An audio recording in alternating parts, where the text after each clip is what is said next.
Pirâmide ecológica é o tema desta aula. O Cebola vai falar das várias relações existentes entre os produtores e os consumidores de uma cadeia alimentar. Ele vai nos mostrar como o alimento passa pelos diversos níveis alimentares e como a energia é dissipada em cada uma dessas passagens. Alô, turma. Estamos aqui hoje para falar de mais um tema da ecologia. Um tema bastante importante. Esse tema é sobre pirâmides ecológicas.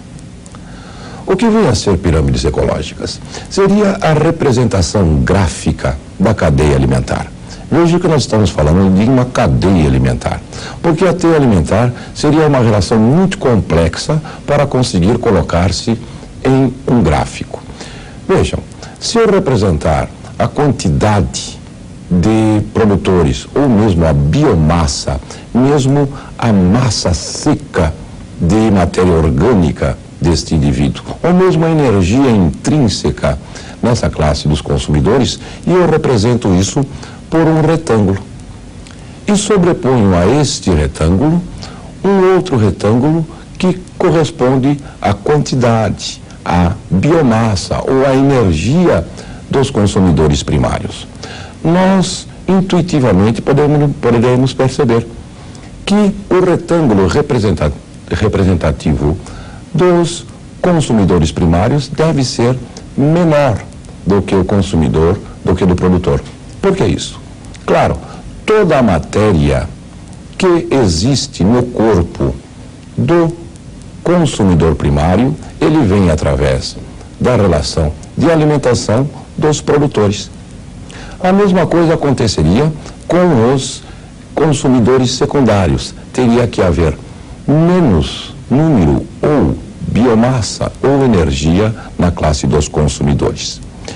Vejam que nós poderemos, então, definir a pirâmide ecológica como sendo, vejam, é a representação gráfica de uma cadeia alimentar. Quer dizer, nós vamos colocar em um tipo de gráfico todos os seres vivos. Como é que nós poderemos ter essa pirâmide ecológica? Temos vários tipos de pirâmides ecológicas. A primeira delas é a pirâmide de números.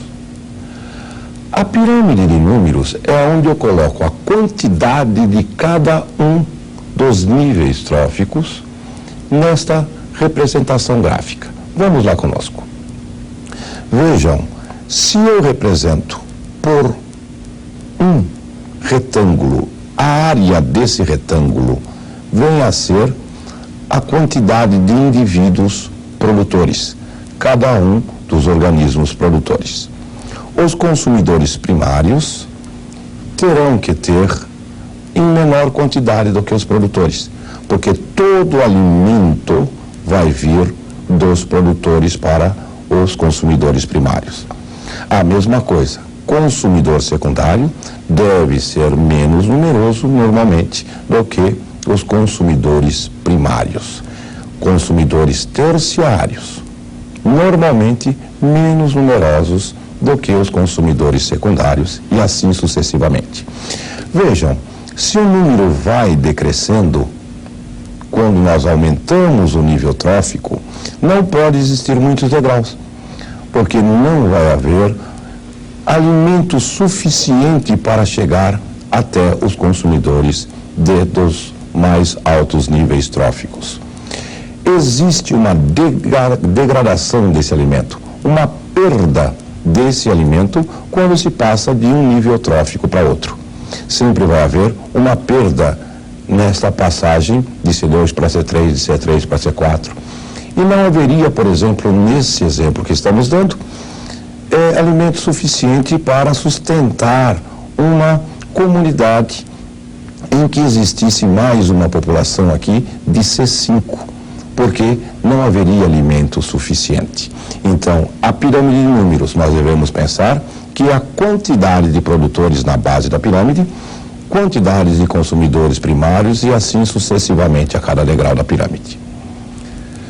Vejam, mas a pirâmide de número, às vezes, pode aparecer invertida. Como assim uma pirâmide invertida? Por exemplo, uma grande árvore, ela vai sustentar muitos parasitas e muitos consumidores primários com a sua seiva, as suas folhas ou mesmo os seus frutos. Então pode acontecer em que os números dos produtores seja menor do que os números dos consumidores em geral. Vejam aqui conosco. Imaginem isso daqui, uma grande árvore. Nós vamos ter cupins que vivem nessa árvore. Nós vamos ter pássaros que comem seus frutos e sementes. Nós vamos ter um monte de lagartas e insetos que irão se alimentar das folhas dos produtores. Vejam, logo, os consumidores primários, em número, existem mais do que o produtor. Então, há uma inversão em uma pirâmide do que uma pirâmide normal. Vejam, agora, ela já continua a pirâmide normal, novamente, a partir dos consumidores primários. Porque, normalmente, os predadores são sempre maiores e menos numerosos do que sua presa. Para poder haver a relação de predação, onde um indivíduo vai se alimentar do outro. A mesma coisa com relação de C2 a C3, de C3 a C2, de C4 a C3 e C5, etc. Novamente, continua a válida a regra. A pirâmide não pode ter muitas grandes número de degraus por causa da perda do alimento da passagem de uma classe para outra. Mas se vai haver essa diferença entre a pirâmide invertida ou não invertida, os cientistas, eles bolaram, vamos dizer assim, um tipo diferente de pirâmide. Essa pirâmide nós chamamos de pirâmide de biomassa.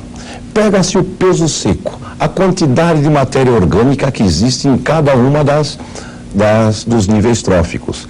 E eu fico com uma coisa mais perto do real. Como assim mais perto do real? Eu estou vendo só a matéria orgânica que recicla por esse ecossistema. Veja conosco. Os produtores, eles continuam agora sempre tendo maior biomassa. Vejam, aquela única árvore que vai ter vários parasitas e vários indivíduos se alimentando de seus frutos e de suas folhas, ou mesmo de sua seiva, ele vai ter uma grande biomassa, uma massa enorme em relação aos consumidores primários. E a mesma coisa os consumidores secundários em relação ao consumidor primário. Porque vai sempre existir maior quantidade de matéria em um nível trófico inferior do que no superior. A mesma coisa com C3, C4 e etc. Continuando a mesma regra, não pode haver muitos degraus por causa da perda agora de biomassa, de elemento orgânico, de elemento que faz o ser vivo. Existe na pirâmide de biomassa uma possibilidade de haver uma quantidade de biomassa dos produtores menor. É quando se dá aos plânctons marinhos, que eles têm grande capacidade de reprodução. Aí poderíamos ter essa inversão. Mas existe um tipo de pirâmide que ela não tem inversão nenhuma. Ela sempre vai ser da mesma forma. Essa pirâmide é a mais usada entre os cientistas, que é a pirâmide de energia. Vejam conosco, novamente. Agora nós estamos falando em quantidade de energia. Essa energia nós vamos ver pelo nível de fotossíntese existente nos produtores. Os produtores fazem fotossíntese e produzem toda a matéria orgânica para os consumidores primários. E também para todos os outros níveis tróficos. Na realidade, gente, se vocês quiserem saber a quantidade de energia que passa de uma classe para outra, é de mais ou menos 10%. somente da energia. E vai haver perda de 90% dessa energia. Na realidade, uma pirâmide de energia, ela deveria ter os produtores 90% a área maior, consumidor primário.